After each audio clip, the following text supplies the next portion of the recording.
मी Punjab duck आज आहे 20 जानेवारी 2025 आणि मी माझ्या शेतात आहे. आमच्या गावातले शेतकरी हरभरा पाण्यासाठी आले आणि या ठिकाणून महाराष्ट्रातल्या शेतकऱ्याला अंदाज देणार आहे. कारण की राज्यात शेतकऱ्याचा हरभरा काढणी सुरू झालं, तूर काढणं चालू आहे, मिरच्या देखील वाळू घालणं चालू आहे, द्राक्ष शेतकऱ्याचे द्राक्ष बाग देखील देण्यात आले.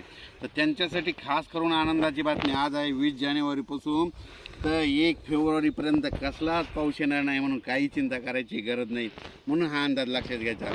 राज्यात सांगायचं झालं तर पूर्व विदर्भ, पश्चिम विदर्भ, दक्षिण महाराष्ट्र, उत्तर महाराष्ट्र, कोकणपट्टी, खानदेश, मराठवाडा या भागामध्ये सांगायचं झालं तर म्हणजे ह्या जवळपास आता 1 फेब्रुवारीपर्यंत कसलाच पाऊस येणार नाही. माता थंडी माता वाढत जाणार आहे म्हणून हा अंदाज लक्षात.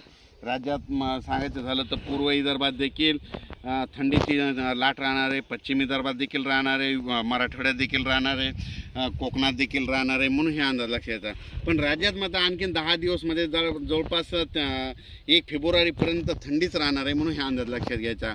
दिवसा देखील वाऱ्याची काय होईल म्हणजे उत्तरेकडून एक हवेची झुळूक येईल आणि झाडाखाली देखील थोडं थंड वाटेल म्हणून हे अंदाज लक्षात घ्यायचा. तर शेतकऱ्याला सांगतो आता जे धुई येणार होती ती धुई देखील सध्या येणार नाही म्हणून काही चिंता करायची गरज नाही. द्राक्ष बागावाल्यासाठी आनंदाची बातमी. राज्यात पाऊस काय येणार नाही त्याच्यामुळे बागा नेमक्या काढायला आल्यात. मग तुमच्यासाठी खास करून आनंदाची बातमी ही देखील लक्षात घ्यायचं. पण राज्यात मात्र 1 फेब्रुवारीपर्यंत हवामान कोरडंच राहणार आहे म्हणून ही अंदाज लक्षात घ्यायचा. अचानक वातावरण दिलं तर लगेच उद्याच मेसेज देणार आहे. आता काय केलं हे राज्यात शेतकऱ्याचे चणा काढणे चालू आहे, तूर काढणे चालू आहे, मिरच्या शेतकरी वाळू घालतात, मका देखील काढणी चालू आहे. म्हणून दररोजची दररोज अपडेट दिला जाईल. म्हणजे दररोज काल देखील अंदाज दिला होता. आज 20 जानेवारी 2025 आज देखील हे अंदाज येत आहे म्हणून हे सांगतो. कारण की काय झालं की काही यूट्यूब धारक काय करतात त्यांना फॉलोअर्स मिळण्यामुळे माझाच गेल्या वर्षीचा जुना व्हिडिओ टाकतात. त्याच्यामुळे खास करून शेतकऱ्याचं नुकसान होऊ नये म्हणून एक माहीत असं सांगतो. माझं जे यूट्यूब चॅनल आहे त्याच्यावर कसं ब्लॅक शर्टाचं ते फोटो हे सगळ्या गोष्टी आहे आणि ज्या कंडिशनमध्ये त्या कंडिशनमधले त्या याचे फोटो टाकत असतो म्हणून हे लक्षात घ्यायचं.